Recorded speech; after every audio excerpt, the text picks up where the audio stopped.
I think it's impacted me a great deal. One of the questions that I always ask myself on this leadership journey is, where do you get your wisdom from? And I think, predominantly a lot of that tends to come from experiences that we've had, either with people that we've known along the way, experiences that we've had ourselves, or the books that we've read. More and more, I'm beginning to see how growing that wisdom has to do with the leaders that are around me and the different texts that I've read. Um, Interestingly enough, I think that a lot of the reading that Keith has brought into play has helped to change my lens of how I think about leadership. I think once upon a time I felt like leadership was all about building culture and community, and I think that's still a large part of it. But this strategic enterprise piece really has sort of shaped my mind in terms of how I make decisions now. And in those moments where I'm thinking, well, if I make a particular decision, is it going to affect this person or this constituent group in a certain way? I'm letting that stop me less from moving forward as I think about, is this the direction that we need to go in order to really capitalize on what we think our strategic vision is as a school. Um, it's freeing because I think that we can lose a lot of energy in sort of thinking about pleasing people and whether or not everyone's going to be happy. But I think when we take a step back and think about the overall good and the trajectory of the institution, and you keep that as your compass, it helps to sort of it gives you that reassurance that you need as a leader sometimes. Because I think, many times as a leader we feel either that it's lonely at the top, or when we make these decisions one way or another, there's going to be some sort of backlash. I think the team has been very aligned, as in our senior leadership team has been aligned in this thinking.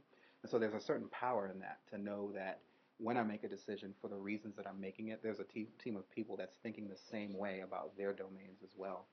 Um, and also just the standpoint that even though everyone has their particular role or domain that they're working in, we're all connected. And I feel that way more so than ever before because of the conversations that we've had. In the past, it kind of felt like if I was thinking about the lower school, I was just thinking about the lower school with my lower school admin team. Now I feel like when I make a decision, there's more of an impetus to share it with the senior admin team group and to really get everyone's feedback and insights because everything is interconnected in one way or another, and everyone cares. And so that's important. And I feel like the work has helped to sort of bolster that feeling and that culture amongst the leadership team. So, one of the first things that Keith and I talked about when he came was an idea that really sort of challenged the way I think about both leadership and teams, which was that rather than sort of assemble a team of different skilled people that sort of rounds out everyone's deficits, what we were going to do instead was understand our deficits and grow better at what we weren't good at. And that was a really challenging idea to me, having sort of seen at Westminster and at other schools teams where, you know, one person was really good at this, maybe they weren't as good at something else, and so they had put someone else on the team who was good at what they weren't good at. And so I think that for me, it was a really challenging idea and a real call toward stretching myself in any number of ways. Um, and they were good ways, and I think that what I found was things I didn't think I was good at, I found I could get better at them, and not only could I get better at them, I actually found unanticipated joy in them. So um, I think in that way, it probably shaped me and grew me um, in good ways, and probably helped me do a better job in all the roles I've done, whether it's assistant principal, interim principal, and the job I'm doing now. Um, and I think it also helped me sort of know as a team kind of what we were working on, and that I think it knit us tighter for us to know we were all working on actually trying to grow the things we weren't good at rather than play to our strengths. And I think it's probably made us a tighter knit group um, than, than, than, I, than we've ever been before, is what I would say. I think one of the things that sort of is with me every day, in other leadership positions, I've certainly had more of, with my team, more of a focus on what we would have called the horizontal aspect of leadership, so skills and competencies. And, you know, since coming to this particular school and working with this team, I'm very much more aware of the horizontal development of a leader. And looking at things like even in my own personal leadership style, of thinking that I am a good listener, but now looking at really listening deeply and holding other people's viewpoints at the same time, not listening for confirmation, but listening for other viewpoints, holding two different ideas in my mind at the same time, and really trying to sort of dig into that and deeply understand another person's viewpoint. That's been incredibly important for me.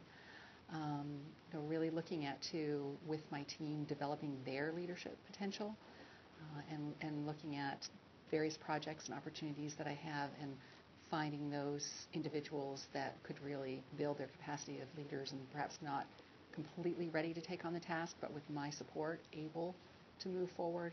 So much more of a focus, I would say, on my own horizontal development as a leader, or vertical rather development as a leader, and our team, I think, just modeling all of those leadership traits, modeling those leadership styles, and building leadership capacity on our own teams. That's become much more of a focus than anywhere else I've ever been before, which translates into a lot of growth, I think, personally and also for my team. Yeah.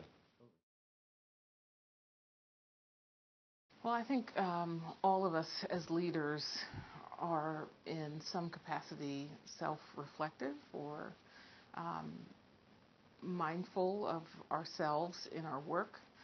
I think having the vocabulary, having kind of mental models and structures to help organize that self-reflection has been really helpful.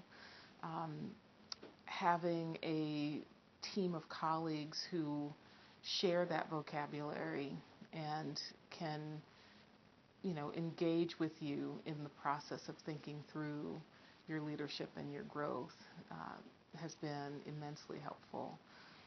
I feel like we've grown stronger as a team because the focus on growth, the collaborative focus on growth, has required a vulnerability and a transparency that I don't think we were naturally or necessarily reluctant to offer. I don't know that we would have given it the time or the space to really go beyond the surface and even inquire together. So I feel like we've really grown stronger in our ability to be inquiry based, I would say, or in fellow inquirers into the work we do, not the what, but the how and the who. Personally, I definitely feel like my work is a laboratory, much more so than I've ever thought before, and I enjoy considering myself and considering how it is that I'm going throughout the day. Everything from where am I pausing and why. It's so interesting to me now. So I feel like I go about my work with a curiosity that I didn't afford myself before now. And I do think that in some ways it makes the work a little bit easier because it depersonalizes the work. There's the work that I'm doing, and then there's the me in the doing, and I'm able to separate the two a little bit more. Again, having the language and just having the encouragement to think through that. So I could go on about the benefits. All of those things I think have resulted in me feeling much stronger about my leadership. just because I see it as a field in which I can grow, and there isn't an expectation that I'm at any particular point, but there is an expectation that and then an infinite opportunity to keep growing. So it's been freeing in some ways, I think. There's some areas of my personal growth that I definitely would attribute to the professional development work that our team has been engaged in, specifically in my ability to see the opportunity for fit and amplification. 4 years ago, I was the only member of the IT services department that had connections with students in the classroom setting. Now, through Jan term, directed study, computer science electives, and summer sessions, several members of our IT service staff have direct classroom connections. What's more, students are now an active part of our IT program, earning industry-leading certifications and gaining invaluable experience. So we've progressed from a standard tech department supporting the school's technology to an immersive program that intersects staff, students, classroom, and curriculum. And this integrated support system has been so successful, our students and tech staff are now serving other schools around the nation. So the growth and success of this program, it's definitely due to the personal growth that I've made during our leadership professional development training. You know, in the past, I thought it was all up to me as a leader to do the work and to show the shining example. And now I realize the power and importance of finding ways in which our work fits together.